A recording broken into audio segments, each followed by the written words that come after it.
नमस्कार, तुम्हा सर्वांचे स्वागत आहे धनश्री होम अँड लाईफस्टाईल या माझ्या चॅनलमध्ये. तर आज मी फर्निचर कशा प्रकारे क्लीन करते हे तुमच्याबरोबर शेअर करणार आहे. चला तर मग वेळ न घालवता आपल्या व्हिडिओला सुरुवात करूया.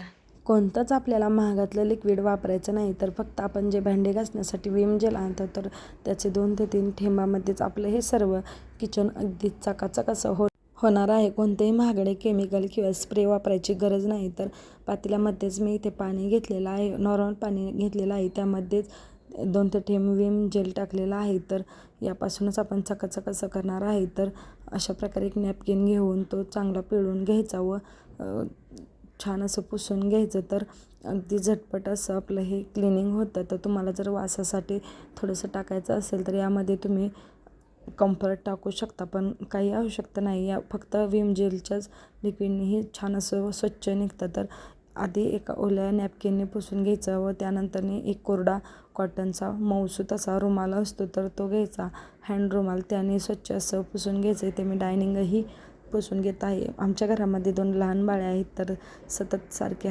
काहीच हात लावतात, त्यामुळे मला आठवड्यातून एकदा किंवा 2दा तर क्लिनिंग करावं लागते. लगे हात मी इथे खिडकी व जे डोअर आहे तर तेही स्वच्छ करून घेतलेलं आहे, कारण काचांवरती भरपूर अशी धूळ बसते व अगदी कोरडं कापड करून मी बोर्डही पुसून घेतलेला आहे. त्यानंतर वरती चढलीच होती, तर चिमणी व वरचं जे भाग आहेत ते सर्व क्लीन करून घेतलेले होते. चिमणीही वरच्यावर क्लीन करायचे म्हणजे खूप जास्तही खराब होत नाही. तर मी तरी खालची साईडला जे आहे तर ते रोज डेली पुसतच असते, पण आता क्लिनिंग काढलेलंच होतं तर छान असं सर्व पुसून घेतलेलं आहे. वरचं हे फर्निचर क्लीन करून घ्यायचं. इथे मिक्सरचा कप्पा आहे तर तोही छान असा पुसून घेतलेला होता. तर या लिक्विडने खूप सुंदर असं हे आपलं स्वच्छ केलेलं निघतं. तर तुम्हाला जर स्प्रे बॉटलमध्ये भरून स्प्रे करून जर वापरायचं असेल तरी वापरू शकता, किंवा मग अशा प्रकारे पातेल्यामध्ये पाणी घेऊनही वापरू शकता. पाहू शकता किती घाण असं पाणी आपलं निघालेलं आहे. त्यानंतरने नंबर येतो टीव्ही टीव्हीचा आणि टीव्ही युनिटचा तर विचारूच नका, कारण हे दोघे सारखे बाहेरच धिंगाणा घालत बसलेले असतात.